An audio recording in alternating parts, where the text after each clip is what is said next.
Bonjour Monsieur le Recteur. Donc aujourd'hui, on est le 2 juin. Qu'est-ce qui se passe finalement? Est-ce que les lycées ouvrent, les lycées et collèges ouvrent ou n'ouvrent pas? La question, je pense que le président de la collectivité vous y répondra. L'Assemblée de Guyane a voté le fait que les lycées n'accueillaient pas des élèves, n'ouvraient pas. Donc on s'y tient, c'est-à-dire que les lycées, c'est de la responsabilité, comme les collèges, c'est la responsabilité de la collectivité territoriale et de son président.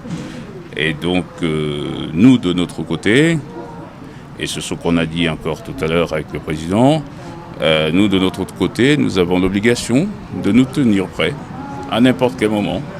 Et donc c'est pourquoi tous les établissements de Guyane, les chefs d'établissement ont préparé une rentrée qui sera peut-être celle-là, peut-être tout de suite, peut-être demain, peut-être en septembre. Donc, mais nous, on a l'obligation de nous tenir prêts. Et donc, comment se fait la préparation de cette offre de service public de l'éducation? Il faut, parce qu'on a un protocole sanitaire strict, il faut tout réorganiser dans les établissements. Et on a des réglementations dans l'éducation nationale qui font que tout cela, une fois que c'est conçu, doit être voté par les instances internes de l'établissement. C'est-à-dire le CHS d'un côté et surtout le CA de chacun des établissements. Donc la procédure, elle est propre à tous les établissements scolaires du second degré et ça se passe comme ça. Et donc nous on est prêts, c'est ce qu'on est venu écouter comme présentation du proviseur du lycée Félix Éboué ici. Et donc le jour où la collectivité territoriale nous dira qu'on peut accueillir les élèves, nous serons prêts. Et c'est pourquoi évidemment je comprends les réticences, je comprends les difficultés, que ce soit en matière de transport, que ce soit en matière d'hébergement, parce que sur les internats, c'est difficile de tenir le protocole sanitaire, que ce soit en termes de restauration scolaire, de les réorganiser. Tout ça fait que je comprends tout à fait que même s'il y avait ouverture, que ce soit totalement adapté aux situations actuelles. Et puis, comme vous voyez avec la cinétique actuelle de la pandémie, il est évident que sur nos deux fleuves, il est difficile de concevoir qu'on ouvre école ou établissement du second degré. Parce qu'avec la cinétique de la pandémie, bien entendu, donc on fera de la meilleure des façons et de la manière la plus adaptée. Nous sommes actuellement au lycée Félix Éboué. Est-ce que tous les lycées et tous les collèges sont dans la même situation? Est-ce qu'ils sont tous prêts en Guyane? Tous les lycées, c'est une obligation. Tous les lycées... Elle a été respectée, je veux dire. Aujourd'hui, tous les collèges et tous les lycées ont respecté cette consigne que vous avez donnée? Absolument. C'est-à-dire que j'ai reçu pour l'ensemble des collèges et l'ensemble des lycées le plan de reprise. Et le plan de reprise qui doit être validé par moi-même, mais qui est passé par les instances de l'établissement, le CHS et le CA. Et j'ai tous, parce que de toute façon, les collèges, la rentrée était prévue le 18, donc ils ont eu suffisamment de temps. Les lycées pour se préparer pour le 2 juin. Donc j'ai reçu pour tous les établissements, avec les nouveaux emplois du temps, avec l'organisation qui sont, et en plus très majoritairement, votés par les CA positivement. Donc nous sommes au lycée Félix Éboué, on est le 2 juin.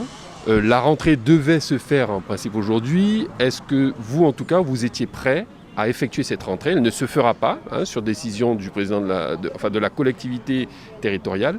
Mais est-ce que vous étiez en condition de faire cette rentrée? C'était la mission. Donc, par contre, je n'ai jamais communiqué sur le fait qu'on rentrerait le 2 juin. La mission, c'était d'être prêt, et nous le sommes, pour qu'on puisse accueillir les jeunes à la date que le président aura choisie. La communication de ma hiérarchie institutionnelle, c'était le 2 juin. Donc moi, je représente l'État dans mon établissement, je respecte les consignes et les ordres. Maintenant, je n'ai jamais imaginé qu'on accueillerait des élèves sans l'aval de Monsieur le Président. Donc on a compris ce matin que, évidemment, c'était pas le 2 juin, ça c'était pas un scoop. Ce ne sera peut-être pas en septembre, tout au moins sous une forme traditionnelle. Et ça va nous obliger donc à nous organiser. Ça va nous donner avec mes équipes un peu de travail supplémentaire puisque on a compris qu'il fallait faire un plan A, rentrée ordinaire, un plan B avec une rotation par demi, éventuellement un plan C avec des rotations par tiers d'effectifs parce qu'on n'a pas des locaux extensibles. On a déjà 2 préfats derrière nous alloués par la collectivité. Et on ne va pas en avoir une vingtaine au milieu de la cour, j'imagine. Pour ce qui est du concours, où on va accueillir donc des concours de chez nous, des étudiants de grandes écoles de chez nous et de Gontran-Damas, c'est une vraie satisfaction du fait qu'effectivement le président ait accordé à monsieur le recteur une dérogation, c'est comme ça que ça va s'appeler. Donc on aura un régime dérogatoire pour cette trentaine de jeunes qui vont devoir concourir à partir du 22 juin. Les épreuves s'étalent entre le 22 juin et le 7 juillet. Ça va nous servir de petite répétition, donc pour là où les rentrées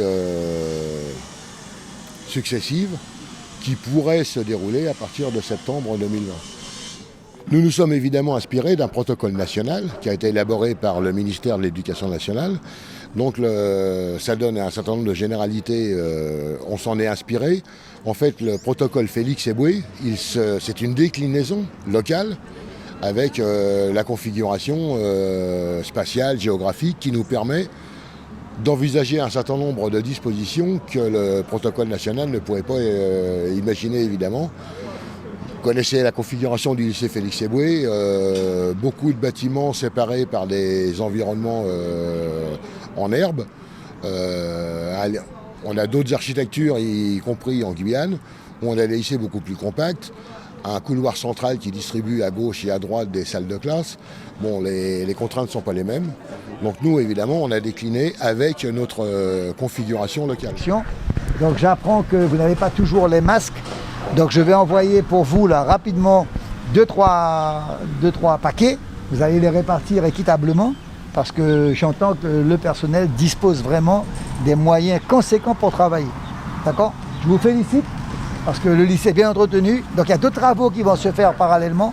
Je parle de questions de plomberie, etc. Parce qu'on devra certainement changer tous les lavabos, mettre sur pédale ou sur genou pour que l'enfant ne puisse pas se contaminer sur les robinets. D'accord ? Mais vraiment, je suis content que la CTG donne l'exemple du travail, de l'accompagnement pour la rentrée, j'espère en septembre. Donc pourquoi je vais vous revoir ? C'est parce qu'il y a d'autres matériels qu'on va acheter. On travaille sur un sas. Et donc, quand on rentre dans le sas, pour ceux qui parfois regardent les clips, vous allez voir, ça permet de désinfecter les vêtements, les chaussures, les choses comme celle-là. D'accord ? Mais je souhaite vraiment que tout le monde ait ses gants, ses équipements. Donc Madame Fabien est là avec moi, M. Fabien est là, Monsieur le recteur est là avec nous, pour qu'on soit un exemple pour préparer la rentrée pour nos enfants. D'accord ? Ok ? Président, justement, alors aujourd'hui, on est le 2 juin. Vous avez donc maintenu votre position, comme vous l'aviez dit, hein, comme le Conseil l'avait validé d'ailleurs, de ne pas ouvrir. Est-ce qu'aujourd'hui, quand même, malgré tout, vous sentez que les collèges et les lycées sont prêts, lorsque les conditions sanitaires le permettront? Est-ce que vous pensez que vos équipes sont prêtes pour accueillir des élèves? Ah, je n'ai pas dit ça. Le conseil scientifique qui m'entoure, aujourd'hui, nous maintenons de la fermeture des lycées et des collèges pour la compétence qui relève de la CTG. Par contre, nous avons fait un consensus avec monsieur le recteur et son équipe pour que un lycée, Félix Éboué en l'occurrence, peut-être Damas, puisse accueillir les élèves pour les grands concours nationaux. Ce sont des concours prestigieux, c'est Hippocagne pour l'école normale supérieure, c'est sciences politiques, c'est les ingénieurs avec Supélep. Bref, on ne peut pas s'exonérer des futurs cadres pour la Guyane dans ces concours prestigieux.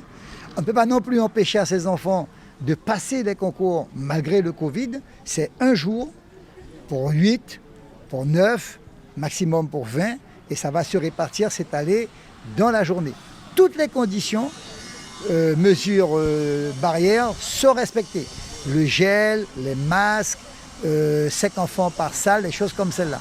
Donc sur ce cas-là, oui, nous pouvons donc faire un consensus équitable pour permettre à ces jeunes Guyanais de réussir ces grandes études et pourquoi pas de revenir au pays pour apporter leur contribution. Mais pour le reste, jusqu'à nouvel ordre, nos lycées, nos collèges seront fermés en observant que notre personnel est présent, ils préparent la rentrée, ils nettoient, ils font la maintenance. Nous avons commandé du matériel pour assurer la rentrée et entre-temps, autant que faire se peut, des bons sont livrés pour maintenant modifier soit le carrelage, soit la peinture, notamment les lavabos pour que les enfants puissent, avec les genoux, le genou ou le pied, faire couler l'eau et non pas continuer à avoir des contaminations.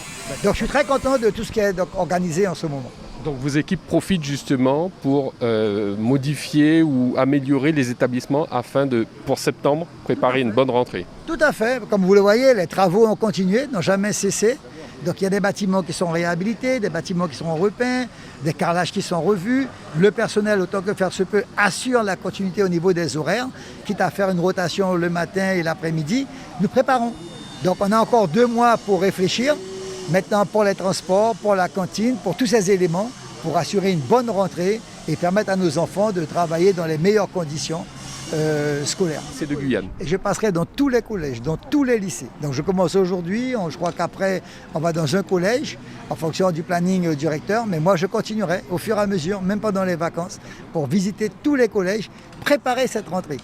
Vous savez que le recteur a annoncé, le ministre de l'Éducation nationale a annoncé un allègement des mesures. Je ne prends pas ce risque, surtout en ce moment.